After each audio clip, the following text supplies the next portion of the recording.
Bonjour les premières, alors aujourd'hui dans le chapitre fonction dérivée, on va faire le 1, le 2, le 3, le 4, le 5, le 6, le 7, le 8, et avant de commencer à faire tout ça, vu qu'à chaque fois ça va être étudier les variations d'une fonction, on va rappeler le théorème fondamental qui est adossé à cette étude de fonction, qui est le suivant, grosso modo, pour toute une fonction, si on a une fonction f' de x qui est positive, ça entraîne que f est croissant, bien sûr sur un intervalle, et si on a un f' de x qui est négatif, ça entraîne le fait que f est décroissant sur un intervalle. Donc ça, c'est la version ultra rapide, comment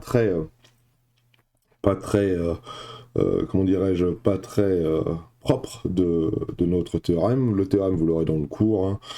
Il y aura tout qui sera bien défini, la fonction f, la fonction f', etc., etc., etc., sur quel intervalle, qu'est-ce que ça veut dire, l'interprétation graphique de tout ça, pourquoi c'est vrai, etc., etc., etc. Nous, ce qui nous intéresse, c'est quelque chose de beaucoup plus pragmatique, c'est comment ça marche dans un exercice. Bah, c'est extrêmement simple, on va commencer par les questions flash. Question 1, question 1, avec un crayon qui marche bien, j'espère que celui-là va aller. Voilà, on pose f de x égale x carré x carré moins 2x, et on veut savoir pour tout x appartenant à R, donc le domaine de définition ici, c'est R, et on veut les coordonnées de l'extrémum de f. Alors l'extrémum de f, ça veut dire lorsqu'on est tout en haut, tout en bas, le minimum ou le maximum. Donc pour ça, on va étudier très rapidement la variation de cette fonction-là. C'est une fonction qui est une fonction du second degré, donc on sait qu'elle va être décroissante, croissante. La question est de savoir quand c'est que ça s'arrête. Et on va le faire avec les dérivés, donc on va dériver cette fonction. Donc si je dérive cette fonction, la dérivée de x2 c'est 2x, la dérivée de moins 2x c'est moins 2. Donc on se retrouve avec une fonction dérivée qui vaut ça, 2x moins 1. Si on veut étudier le signe de 2x moins 1, donc c'est facile, hein, le signe de 2x moins 1, c'est le signe de x moins 1. Alors quand je dis j'étudie le signe, moi j'ai l'habitude de dire, on considère que f' de x est égal à 0, et on cherche les valeurs de x pour lesquelles f' de x est égal à 0. Donc on essaye de résoudre une équation de ce type-là, et lorsqu'on résout une équation de ce type-là, voilà, on se tombe là-dessus. C'est pas très difficile, hein. On a pu regarder ici, hein, x plus 1 est positif lorsque x est supérieur à 1. Voilà, donc si j'ai à faire mon petit tableau qu'il y a ici, hein, le 1 se trouve là, voilà. Alors, on va le faire correctement quand même, hein. X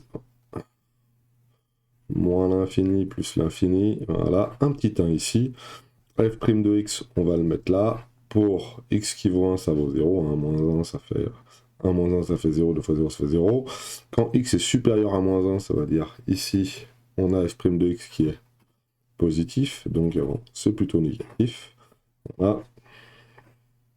Donc f est plutôt décroissant, croissant, donc l'extrémum ici c'est pour x égale 1, et lorsque j'applique x égale 1 là-dedans, et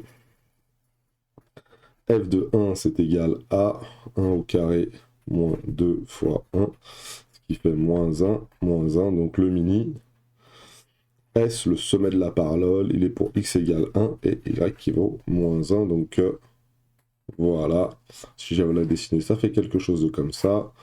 Pour x qui vaut 1, ah, alors j'ai mis, voilà, j'ai mis un peu, voilà, l'axe 2, il est plutôt ici, voilà. Le sommet de la parabole S, il se trouve là. Ici, on est à moins 1. Ici, on est à 0. Et puis là, où est-ce que ça coupe? Je sais pas. Là, je sais que je suis à moins 1. Et on est bon. Voilà pour celui-ci. Donc ça, c'était l'exercice 1. L'exercice 2, maintenant. On pose f de x égale 1 sur x moins 1. Étudier les variations de f sur 0 plus l'infini. Donc, alors déjà, f de x égale 1 sur x moins 1. Et c'est pour x différent de 0, donc le domaine de définition, c'est donc R étoile, hein, R privé de 0, on va enlever ça. Le domaine de définition, c'est R étoile. Voilà, et nous, on veut la variation de ce truc-là. Mais attention, la variation sur 0 plus l'infini. Moi, je vous propose de le faire sur R étoile, comme ça, au moins, on aura toute la variation et tout ira bien. Alors, je sais pas si ça a marché, par contre, hein. On va vérifier que ça marche. Si on peut, hein. F' de x égale la dérivée de 1 sur x, c'est moins 1 sur x2. La dérivée de 1, c'est 0. Donc, nous avons une dérivée f' de x qui vaut moins 1 sur x2. Très bien. Bon, il est facile de voir que f' de x est négatif. Pourquoi? Parce que moins 1 est négatif et x2, lui, est positif. Donc, ça, là, ça entraîne que f' de x est inférieur à 0. Donc, la fonction est décroissante sur 0 plus l'infini, mais aussi sur moins l'infini 0. Qu'est-ce qui se passe en 0? En 0, la dérivée n'est pas définie. Là, la fonction n'est pas définie en 0. Donc, si j'ai à faire un tableau de variation, la fonction n'est pas définie en 0 et la dérivée non plus d'ailleurs. Donc, on met, je vous rappelle, une double barre pour dire la fonction n'est pas définie en 0. f' de x est négatif, négatif, ça pose aucun souci. Et donc, ma fonction f, elle est plutôt décroissante et décroissante. Et donc là, vous voyez, elle est en deux morceaux, entre guillemets. Si on la trace, on va vite se rendre compte que va apparaître donc ces deux morceaux de parabole. Donc je vais la tracer dans le GeoGebra, ça va aller assez vite, regardez bien. 1 sur x moins 1, c'est 1 sur x moins 1. La voilà. On va la faire grandir un petit peu. Hop là, ici. Impeccable. On va... Ouais, si, c'est bon. Là, voilà, effectivement, elle est bien en deux morceaux. Un morceau qui descend là et puis un morceau qui descend là. Donc voilà ce qui nous donne le tableau de variation. Donc sur 0 plus l'infini, la fonction f de x est décroissante. Voilà pour le 2. Donc ça, c'était les faciles, entre guillemets. Maintenant, pour le 3 à 6, on vous demande de faire la chose suivante, d'étudier les variations de la fonction f et de donner l'allure de la courbe représentative. Donc voilà, on s'aidera un petit peu de la calculatrice peut-être et de GeoGebra pour les tracer. Voilà. Alors, première fonction, x3 moins 1. Oula. Ah, ça ne devrait pas poser trop de problèmes. Voilà, hop là. Donc pour le grand 3, pour le troisième exercice, f de x est égal à x3 moins 1. Donc ça sera intéressant de mettre à chaque fois le domaine de définition de f. Là, c'est R, c'est inscrit à l'intérieur de l'énoncé, x appartient à R, donc le domaine de définition c'est R. L'ensemble de définition de la fonction f c'est R. f' de x, si je dérive 3x puissance 3, ça fait 3x2. Si je dérive 1, ça fait moins 0. Alors si je fais moins 0, bien sûr, on ne va pas le mettre. Donc il nous reste f' de x qui vaut 3x2. Et là, si on étudie très rapidement son signe, c'est positif car x2 est supérieur à 0. On est d'accord? Donc 3x2 est supérieur à 0. Donc appliquez-vous et essayez de faire toujours le tableau de variation.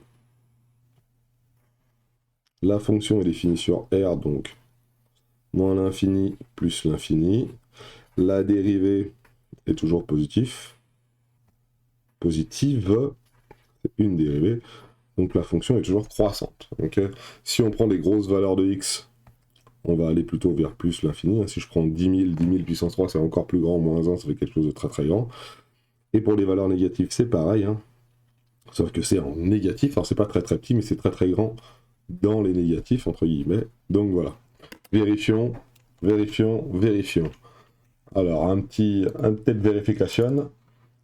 X puissance 3 moins 1. X puissance 3 moins 1. Voilà à quoi elle ressemble. Et en effet, elle est bien croissante. Elle va bien de moins l'infini ici jusqu'à plus l'infini là-bas. On est bon pour l'instant. Alors, je vais agrandir un tout petit peu ici pour qu'on y voie un tout petit peu plus clair, surtout pour la fenêtre de, voilà, fenêtre de rendu ici. Ça serait bien d'y enlever, on dirait un peu plus clair. Et puis voilà. Très bien pour celle-ci. Allez, suivante. La suivante, c'est 1 sur x moins 1. Ah, ça va commencer à être un peu plus difficile. Pourquoi? Parce que la dérivée n'est pas forcément la plus évidente ici. Bon, vous allez voir, c'est pas bien difficile non plus. 1 sur x moins 1, et pour tout x différent de 1. C'est normal, quand x va être égal à 1, 1 moins 1, ça fait 0. Donc, c'est pas possible. Donc, df, c'est bien r privé de moins 1. De 1, excusez-moi. Ok? On peut aussi écrire ça, moins l'infini 1, union 1 plus l'infini. Je laisserai regarder ça précisément, mais voilà, ma fonction, elle est définie sur cet ensemble-là. Maintenant, ma fonction f' de x, qu'est-ce que ça vaut? Bah, f' de x, regardez bien, hein. Ça c'est sous la forme u sur v, avec u qui vaut 1, et ça va faire donc u'v moins uv', le tout divisé par v au carré. Alors je vais tout de suite faire un truc. Imaginons qu'à la place du u, on a 1. La fonction u, c'est bien 1. Hein. Donc la dérivée d'un truc qui est sur 1 sur v, c'est quand u égale 1. Et si u égale 1, sa dérivée, ça vaut 0. Donc déjà, ce truc-là, il s'en va. u', v. u vaut 1, u' vaut 0. Et si u vaut 1, j'ai bien moins uv' qui vaut donc moins v'. Donc il va me rester au final moins v' sur v carré. Voilà. Donc on peut se noter ça dans un coin. Si j'ai une fonction qui est sous la forme 1 sur v, si je veux la dériver, hein, donc je mets entre parenthèses, je mets un petit crochet, ça veut dire que ça va me donner moins v' sur v carré. Voilà, c'est un petit résultat à connaître, ça nous évite de nous taper ce grand calcul qu'il y a là. Dans notre cas, v, ça vaut x moins 1. v', ça vaut donc 1. La dérivée de x, c'est 1, la dérivée de moins 1, ça vaut 0. Et c'est parti, donc, on a f' de x qui vaut moins v', donc moins 1, sur v au carré, x moins 1 au carré. Voilà. Et là, on se retrouve avec une fonction qui est négative.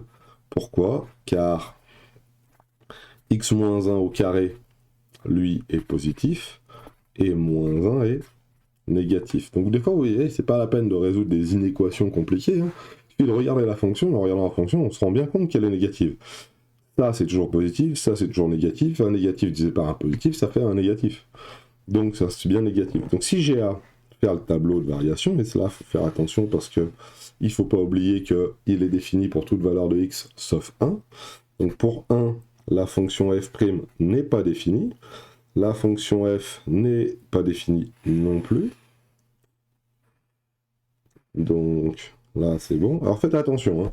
Le fait que f soit pas défini, ça entraîne que f' ne soit pas défini. Par contre, il se peut que f soit défini, mais pas f'. Hein. Il se peut, il faut toujours bien regarder hein, que la double barre, on l'arrête bien ici, on l'arrête bien en bas. Dans 99,9% des cas, vous allez tomber tout jusqu'en bas avec la double barre. Quand une fonction n'est pas définie, quand f' n'est pas défini, f n'est pas défini non plus généralement. Mais il se peut que f soit défini, mais pas f'. On verra des cas un peu particuliers. Donc, moins l'infini plus l'infinito.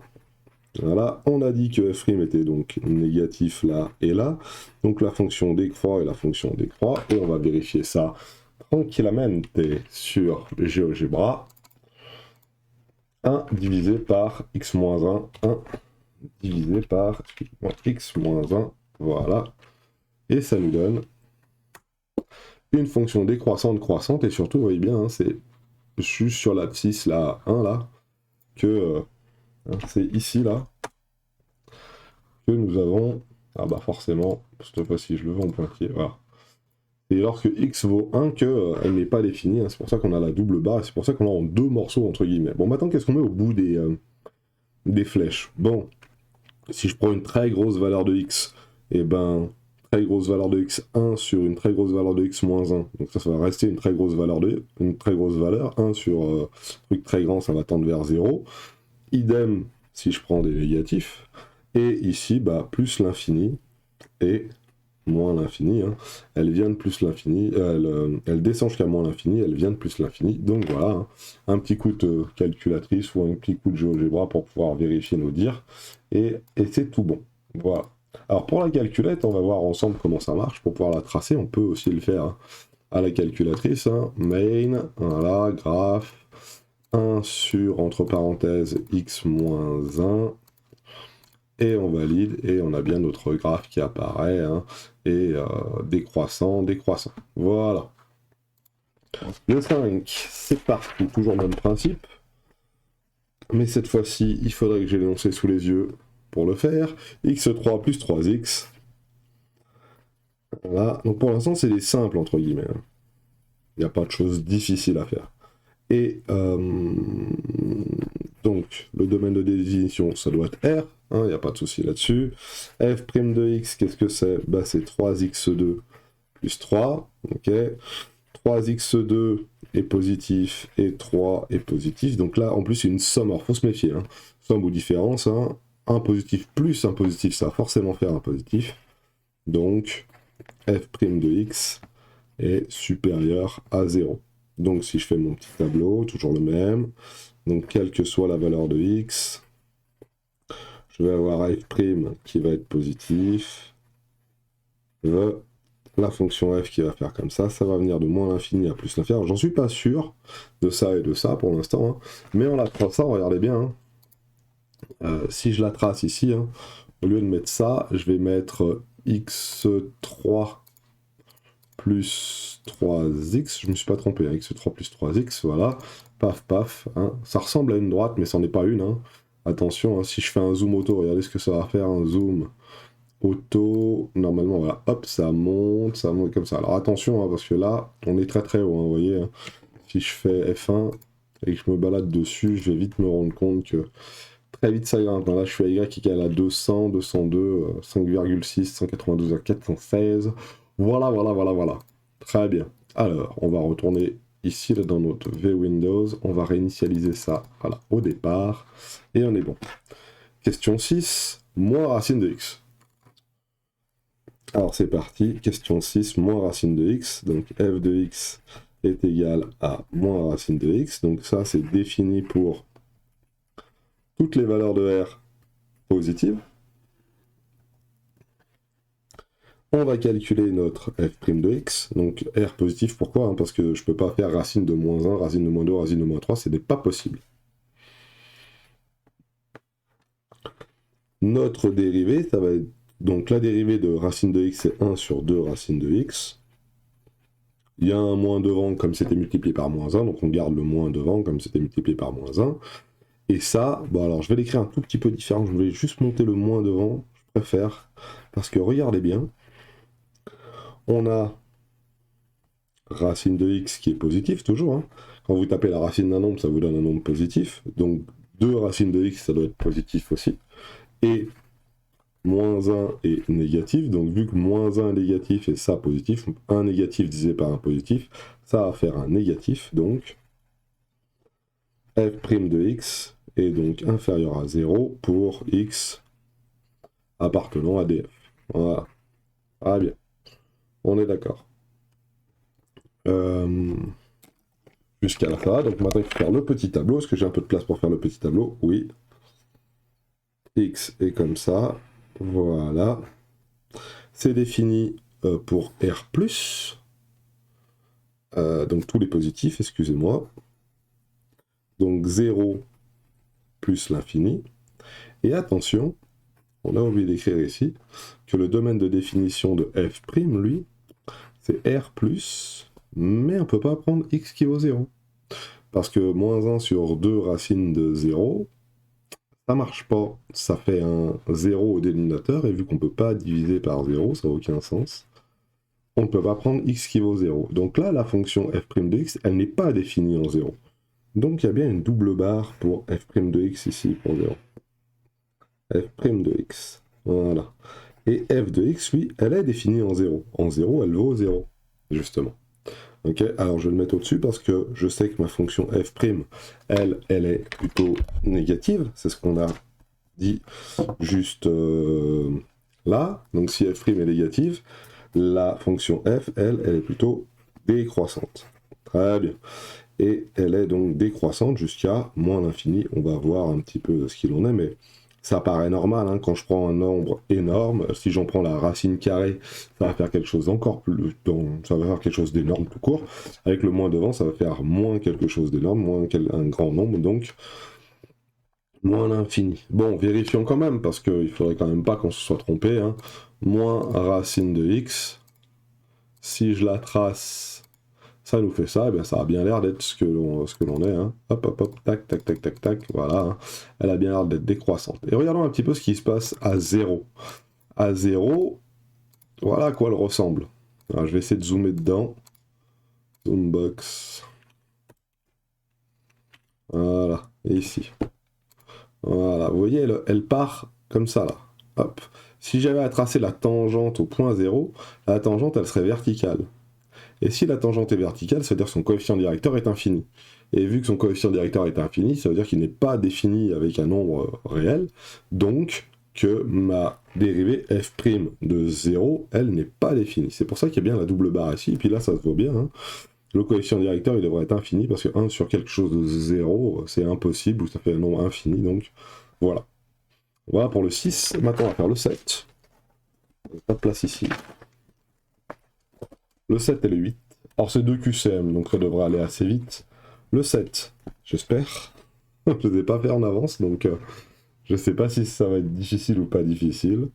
On va expliquer des termes, et des termes qui sont intéressants, hein. x2 plus 2x plus 1, avec un domaine de définition qui vaut R. C'est toujours important de dire quel est le domaine de définition d'une fonction. F est croissante sur R. Hein, il me semble pas. Hein. Pourquoi ? Parce que justement, f c'est une fonction du second degré, donc avec un coefficient ici qui vaut 1, donc il est positif, donc ça serait plutôt croissant-décroissant. Donc c'est faux, parce qu'elle n'est pas simplement croissante sur R, elle est aussi décroissante sur R. Car elle est décroissante et croissante sur R. Très bien. On dit que f est décroissante sur R, c'est faux aussi. Pourquoi ? Alors c'était des petits a et des petits b. C'est faux aussi, pour la même raison. Hein, car elle est décroissante et croissante sur R. Ok ? Alors ça c'était petit a, ça c'était petit b, alors ça tu t'enlèves, voilà. Et petit c. F est monotone sur 0 plus l'infini. F est monotone sur moins l'infini, 0. Alors monotone, ça veut dire soit croissante, soit décroissante, mais pas les deux à la fois. Donc on va essayer de voir ce qu'il en est, mais pour ça il faut étudier f' de x. Il faut étudier la variation de ce truc-là. Donc on va le faire dans un petit coin.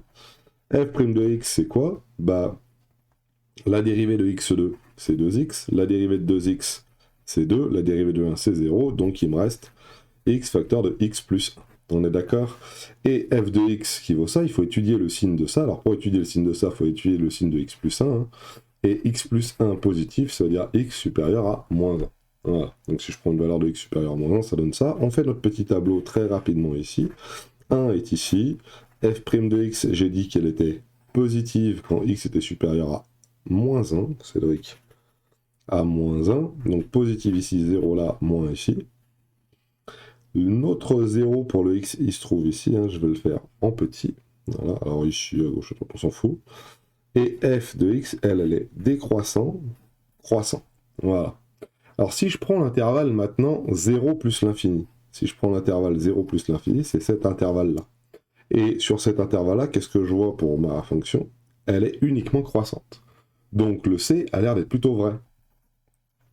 Ouais, car f est croissant sur 0 plus l'infini. Voilà. Et D, c'est plutôt faux. Pourquoi ? Parce que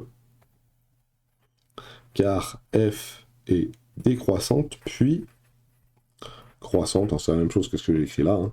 Voilà, sur, alors il faut bien mettre l'intervalle, hein, sur moins l'infini 0. Voilà. Sur moins l'infini 0, elle est bien décroissante et croissante. Or, je ne vais pas calculer ici, hein, ça sert à rien, il suffit de remplacer x par moins 1 dedans, et puis on aura le résultat. Donc monotone, c'est ça. Monotone, ça veut dire qu'elle est uniquement croissante sur l'intervalle, et pas monotone, ça veut dire que sur l'intervalle qui nous est donné, elle est décroissante puis croissante. Voilà. Et c'est la même chose pour le A et pour le B, elle n'est pas simplement croissante sur R, elle est croissante et décroissante, et c'est pareil, elle n'est pas décroissante sur R, elle est croissante et décroissante, elle est les deux à la fois. Donc on va faire la même chose pour le 8, et je suppose que ça va être le même type de question. Et pour le 8, on pose x3 moins 3x, et il faut étudier ça. Alors avant de me lancer dans les A, B, C, D, je vais directement essayer de voir si on ne peut pas établir directement le tableau de variation, comme ça au moins on ne se posera pas de problème. df égale R, hein, l'ensemble de définition ici, notre domaine de définition c'est bien R, et on va dériver, c'est parti, f' de x, c'est donc 3x2 moins 3, alors là, on ne peut pas l'étudier comme ça. Il faut arriver à résoudre ce pataquès ici. Donc c'est une fonction du second degré, et j'en veux le signe. Alors, je pourrais faire des choses intéressante avec A égale 3, B égale 0, C égale moins 3, etc., etc., étudier les racines, essayer de voir ce qu'il en est, je vais être un tout petit peu plus malin. Voilà, je vais essayer de résoudre, je vais résoudre 3x de moins 3, donc f' de x, supérieur à 0. Regardons quand c'est que ce bazar-là est supérieur à 0. Alors je sais que je vais pouvoir m'en sortir parce que mon petit b il vaut 0. Hein, parce que j'ai pas de terme en x. J'aurai un terme en x, je suis obligé de sortir la grosse artillerie lourde que j'ai l'habitude d'avoir pour pouvoir résoudre ça. Mais là, je vais le faire autrement. 3x au carré est donc supérieur à 3. J'ajoute 3 à gauche, j'ajoute 3 à droite, j'ai bien le droit de le faire. Après, qu'est-ce que je peux dire? Je peux dire que x au carré est supérieur à 1. Pourquoi? Parce que j'ai divisé par 3 à gauche et j'ai divisé par 3 à droite. Voilà. Soit dit en passant, 3 est positif. Donc si 3 est positif, ça ne change pas le sens de l'inégalité qu'il y a ici. Et maintenant, c'est là où il ne faut pas que je me trompe. X au carré supérieur à 1, ça veut dire x supérieur à 1 et x inférieur à moins 1. Et oui, x au carré supérieur à 1, regardez bien. Si je dessine x au carré, elle est comme ça. Quand c'est qu'elle est supérieure à 1, bah elle est là. Hein. Lorsque x, là je suis à 1, là je suis à 1. Lorsque x est supérieur à 1, ici, là. Lorsque x est supérieur à 1, là, f de x est supérieur à 1 ici. Mais aussi, ici, hein, moins 1, ici. Hein. Donc maintenant, on peut faire notre tableau de variation. Je sais quelles sont les conditions pour lesquelles f' de x est positif. Donc, j'ai dit que f' de x était positive lorsque je suis au-dessus de 1, là, et en dessous de 1, de moins 1, ici. Ok, soit dit en passant, on a quand même trouvé nos deux racines qui étaient ici. Hop là, 0, 0, donc j'ai dit positif là, là. Et d'ailleurs, on voit bien, hein, signe de A à l'extérieur des racines, on le voit bien. Hein. Notre A, il valait 3, il est positif, à l'extérieur des racines, les racines, on les a trouvées, et puis basta. F de x, donc f de x va être croissant, décroissant, et croissant. La dérivée est négative, donc c'est décroissant. Impeccable. Et maintenant, on va essayer de répondre à notre petite question. Alors pour ça, je vais utiliser la petite partie qu'il y a là. Je vais le faire à l'oral, ça sera un peu plus facile si ça ne demande pas de choses difficiles. Est-ce que f est croissant sur R? Non, elle est croissant, décroissant, croissant. Donc elle n'est pas que croissant sur R. Donc ça, c'est faux. B, est-ce que f est décroissante sur R? Ah non plus. F n'est pas décroissant sur R. Pourquoi? Bah pour la bonne et simple raison qu'elle est croissante, décroissante et croissante. Elle n'est pas que décroissante sur R, donc forcément ça n'est pas bon. Par contre, on a f décroissante sur moins 1, 1. Bah ça a l'air d'être ça quand même. Hein. Sur moins 1, 1, f est bien décroissante. Donc là, oui. Et est-ce que f est croissante sur moins 1, 1? Bah, plutôt oui. Plutôt non.